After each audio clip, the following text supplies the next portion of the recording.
एक और जस्टिस थे 5वें, उन्होंने कहा है कि इसको कानून के जरिए लागू किया जाना चाहिए था, लेकिन कानून के जरिए इसे लागू नहीं किया गया।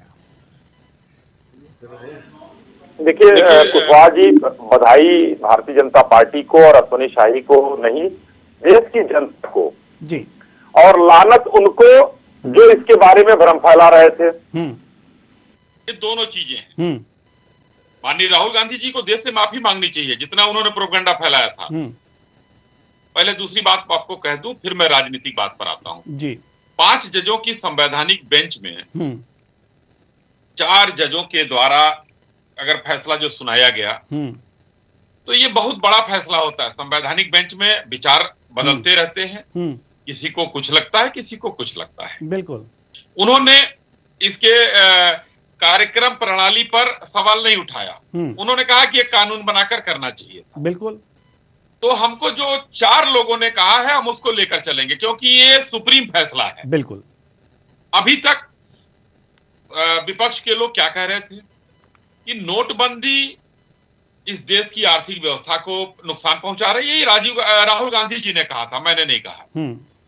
उन्होंने कभी प्रक्रिया पर सवाल नहीं, उन्होंने कहा कि अचानक माननीय मोदी जी प्रकट होते हैं और रात में जो है 8 बजे इसकी घोषणा कर देते हैं। लेकिन आज के फैसले में यह पाया गया कि लगातार आरबीआई और सरकार ने 6 महीने तक एक दूसरे को टच में रखा, सलाह किया, उसके बाद यह फैसला लिया गया। कहा जाता था कि 1934 की धारा 26 उपधारा 2 इसका उल्लंघन किया गया है। लेकिन आज माननीय सुप्रीम कोर्ट ने वो भी कहा कि उस प्रक्रिया का पालन किया गया है, आरबीआई एक्ट का पूरा पालन हुआ है।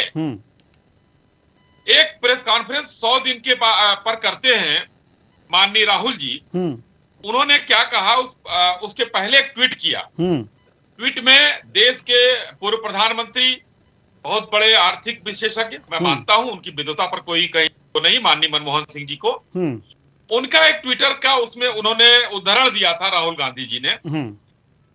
उन्होंने कहा था कि देश आर्थिक मंदी के लिए नोटबंदी का ज्यादा हाथ है देश में। ये उन्होंने ट्विटर का एक उदाहरण दिया था माननीय मनमोहन सिंह जी का।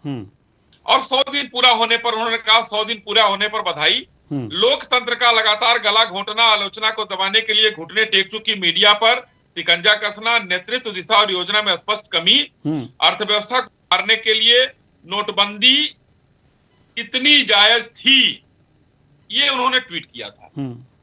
आज तो जायज हो गया। इन लोगों ने, माननीय सुप्रीम अदालत, अब इसके ऊपर तो भगवान ही है और तो कोई हिंदुस्तान में तो नहीं है लोकतंत्र में। अब वहां जाकर जो फैसला देश हित में आया, इससे ये परिलक्षित होता देवेंद्र जी कि सिर्फ और सिर्फ मोदी विरोध में कांग्रेस इतना नीचे गिर चुकी है कि आज के इस फैसले ने पूरी कांग्रेस के मुंह पर, कांग्रेस नेताओं के मुंह पर कालिक पोत दिया है और आज देश हित में देश के लोगों की जीत हुई। ठीक है।